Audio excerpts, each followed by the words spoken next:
At the moment, there are lots of rumors floating around regarding Brexit, and that's what I want to talk about in this video. So, let's get started. After his speech at the Tory party conference, Boris Johnson published his proposals to the EU for an alternative backstop.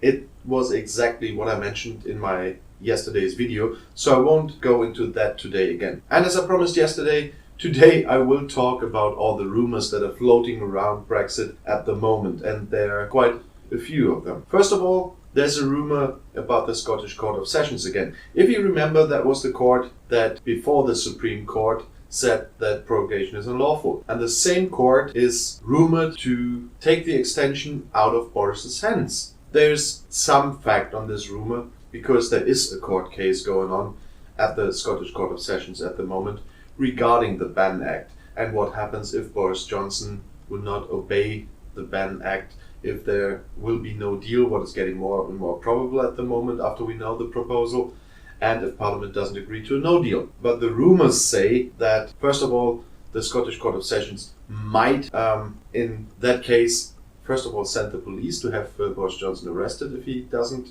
obey the Ban Act, and second of all, that it might be that the Scottish Court of Sessions will take command and sign the letter to the EU. As I mentioned before in some comment discussions I had, I thought it wasn't very good in a situation like this where there's a lot of emotion floating around, where the Supreme Court now set precedents regarding the prorogation. I would have preferred Parliament to act and change the law or bring up a bill that will prevent Boris Johnson from using the prorogation for its own purposes. But I still don't believe that the courts should take too a big role in this. If something has to be done because Boris Johnson is not going to obey the Ban Act, first of all, Parliament should find a way to act. And I don't really think that the Scottish court, even if it's the highest Scottish court, and it has impact on all of the UK, should take command of a situation like that. So in a tense time like that, I don't believe the court will act in the direction the rumors say that it will take over the whole thing, and I just hope they will just make clear that Boris Johnson has to obey the Ban Act because there are no loopholes from the point of view of the court. But we will see. I really would think it would be a grave mistake if another court would get involved in that there and set another precedent. The situation is far too tense to regulate it with new precedents. The second rumor I stumbled over was that it might be possible that the House of Commons will authorize John Bercow to write the letter to the EU to ask for an extension. The Speaker of the House is supposed to be impartial, and he has to remain impartial. I know many of the Brexiteers do say Bercow isn't impartial, but I still do believe that all he did was, from the point of view he always stated over and over again, that he has to fight for the rights of Parliament.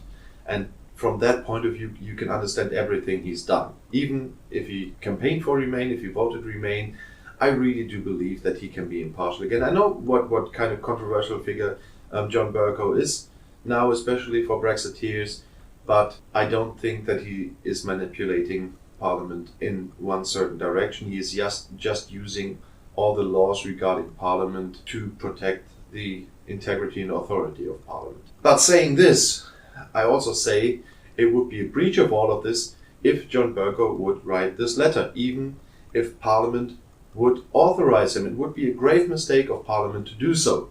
So I hope this rumor is not true, because it would really be a mistake if Parliament would choose that path, and that would destroy the neutral role of the Speaker.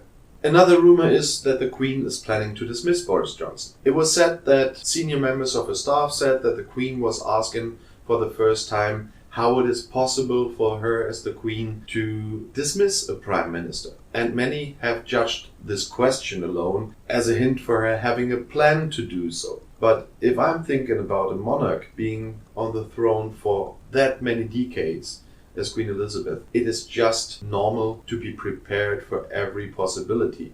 And so this is just in a situation we have right now with the many uncertainties that are there right now, for her to ask this question and to be prepared for everything. But for me, this is not a hint that she is really thinking about do that, unless Boris Johnson is really going to break the law and really getting in the rage of misconduct as Prime Minister. And so at the moment, I really don't see that coming. Another rumor is saying that Boris Johnson is just waiting for the right moment to resign without a majority in Parliament to replace him, so he can create as much chaos as possible around the 19th of October, where, according to the Benn Act, he would have to write the letter to the EU and would leave the UK without a Prime Minister that can sign this letter. Because the Benn Act states the Prime Minister has to sign the letter. If there's no Prime Minister, he cannot sign the letter. And with no majority in Parliament for another Prime Minister, he would cause enough chaos that they would just leave the EU without a deal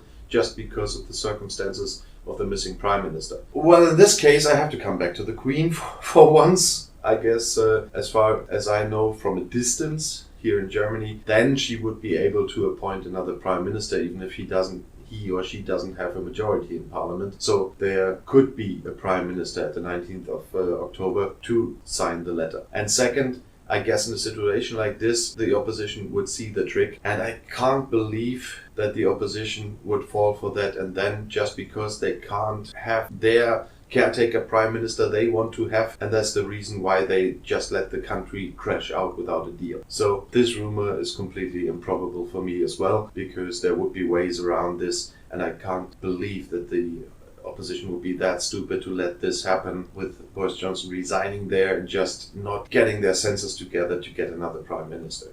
Even if he's thinking about it, I can't know about that, what he's thinking, but I don't believe that would work even if he would try. And I guess his party will tell him to. He can't be that desperate.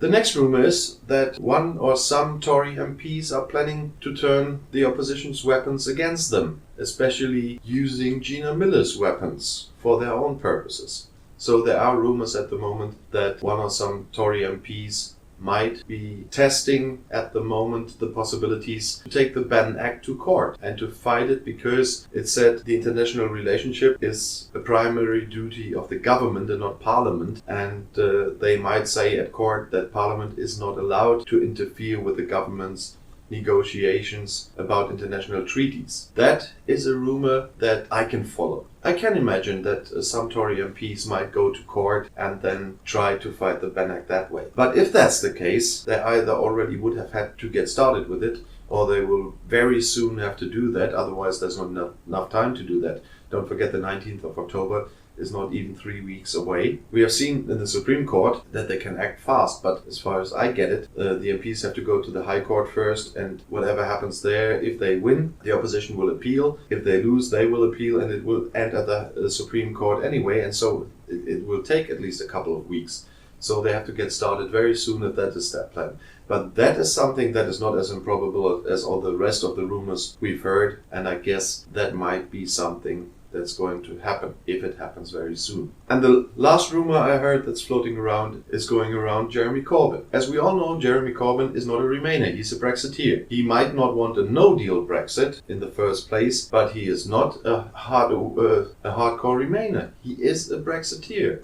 And he wants a Brexit, and he wants a Brexit with a deal he negotiated, but he still wants Brexit. And the rumor says that it might be possible that Jeremy Corbyn is that stubborn at the moment about the caretaker PM, that he's not accepting anybody else than himself, that he, if he can't be Prime Minister, will choose another option that in the end could make him Prime Minister. Because the rumor says Jeremy Corbyn might do everything he can without being caught, let's say it that way, to let no-deal Brexit happen. And then, after all the effects that were described, for example, in Operation Yellowhammer, about food shortages, medical shortages, fuel shortages, and so on, and let it all happen, let it all get to effect, and then have a general election in December, where all the people that are depending on affordable food and so on have been hit hard by the effects of a no-deal Brexit, and then blame the Tory party for it to win this election. I must say, after all I've seen about Jeremy Corbyn in the last years, I can't rule that out. I can't say it's a probable thing, but as much as I learned about Jeremy Corbyn, watching him getting all the information about the negotiations in the opposition going on, and that he still does not agree because of his own ego that that somebody else could be caretaker prime minister. I can't rule that out. It is a possibility. I don't know if it will work, because people still could say, yeah, you could have stopped them, but you didn't. And so it might backfire. But of course, if there are these serious repercussions as described in Operation Yellowhammer, the first to blame would be the Tory party, because they wanted this no deal. And they were the only ones in today's House of Commons who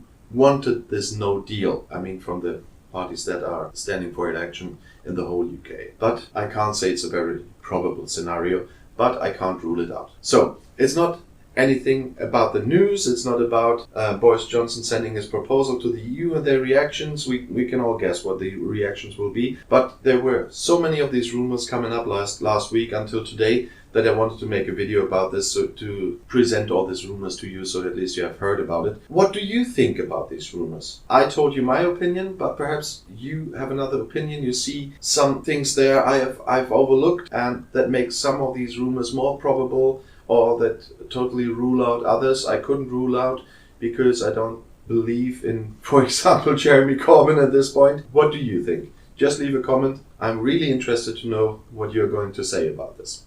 But for now, I thank you for watching, have a nice day, and see you soon.